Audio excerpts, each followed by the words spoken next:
അത്താഴം. കടേറ്റു ഞാനന്ന് ഒട്ടും പിടഞ്ഞില്ല, അവളെന്റെ നേർക്കുനിലാവുപോൽ നോക്കി.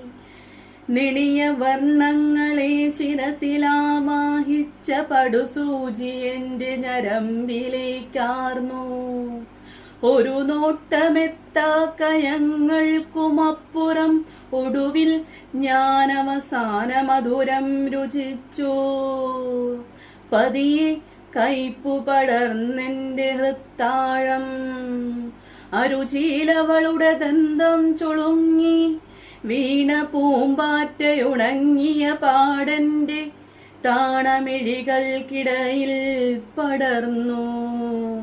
നീറും തണുപ്പെന്റെ പ്രാണകൂപങ്ങളെ വേവും കടലിൻ കരയിലൊട്ടിക്കുമ്പോൾ അടഞ്ഞുപോം ജീവസിരകളെ ചുംബിച്ചു അവളെന്റെ ജന്മത്തെ ജ്ഞാനപ്പെടുത്തുന്നു. പതിയെ മറഞ്ഞുപോം പ്രകാശങ്ങൾക്കക്കരെ നിന്നു ഒരാദിമച്ചിരി മുഴങ്ങുന്നു.